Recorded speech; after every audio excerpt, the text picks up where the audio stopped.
नमस्कार दोस्तों, स्वागत है आपका बडेरा प्रोडक्ट यूट्यूब चैनल में।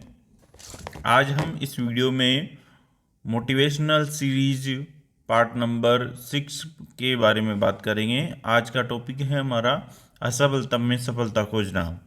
परमात्मा ने सभी प्रकार के गुण और क्षमताएं प्रत्येक मनुष्य को प्रदान की हैं और उसने किसी भी प्रकार से वंचित नहीं रखा है। यह बात अलग है कि आप उनको जान न पाए। असफलता को सफलता में बदलना आपके हाथ में है। सफलता पाने वाला निराशा को कभी पास नहीं आने देता। आप उन वैज्ञानिकों के जीवन का अध्ययन कीजिए जो एक से एक आश्चर्यजनक आविष्कार कर गए। अपनी प्रयोगशाला में वे न जाने कितनी बार असफल हुए होंगे, न जाने कितनी बार वे जलाहटों से भरे होंगे और असफलता मिलने पर न जाने कितनी बार उन्होंने अपना सिर पीटा होगा। पर क्या वे निराश होकर बैठ गए? क्या उन्होंने काम से हाथ खींच लिया? नहीं। जैसे रेडियम का आविष्कार करने के लिए क्यूरी दंपति को 300 से भी अधिक प्रयोग करने पड़े थे और हर वैज्ञानिक को कठोरतम परिश्रम करना पड़ा, तब कहीं जाकर वह अपने आविष्कार में सफल हुआ। इनके जीवन से हमें प्रेरणा लेनी चाहिए कि किस प्रकार निरंतर संघर्ष कर, साहस न छोड़कर वे अनुसंधान करने में लगे रहे। हमें भी उनके समान कठोर परिश्रम करना चाहिए। बार बार की असफलताओं के बावजूद वे कभी निराश या उदासीन होकर नहीं बैठे। इसका मतलब आपको लगातार सफलता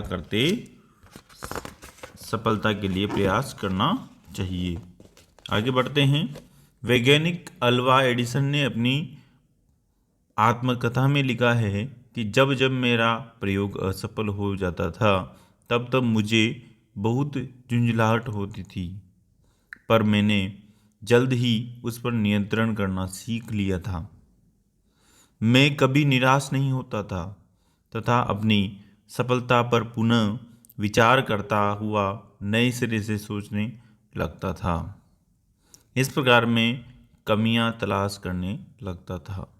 फलतः एक के बाद एक कमियां मैं दूर करता जाता और तब यह देखकर मैं आश्चर्य में पड़ जाता कि मेरा प्रयोग यानी आविष्कार सफल हो गया है।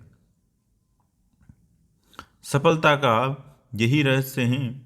जब अद्भुत आविष्कार करने वाले जीवन में सफलता पा गए तो हमारे काम तो उनमें से छोटे हैं, बहुत छोटे हैं।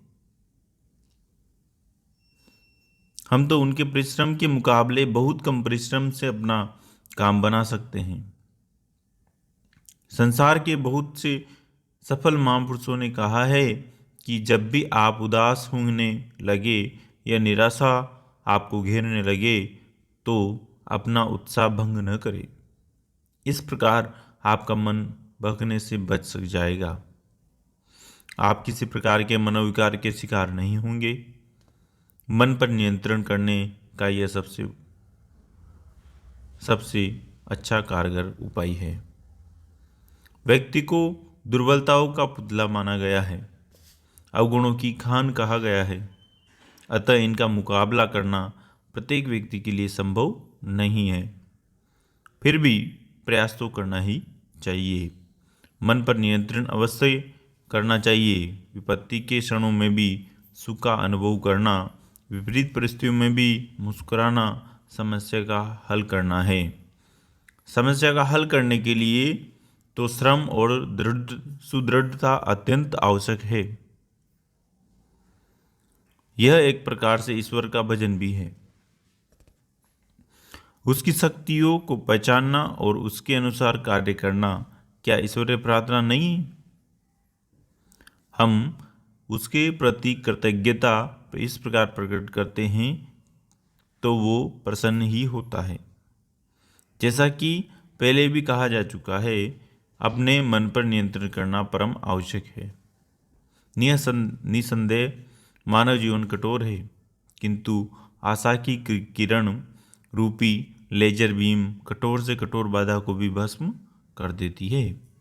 आशावादी व्यक्ति संसार की बड़ी से बड़ी कठिनाई पर भी विजय पाकर ही दम लेता है।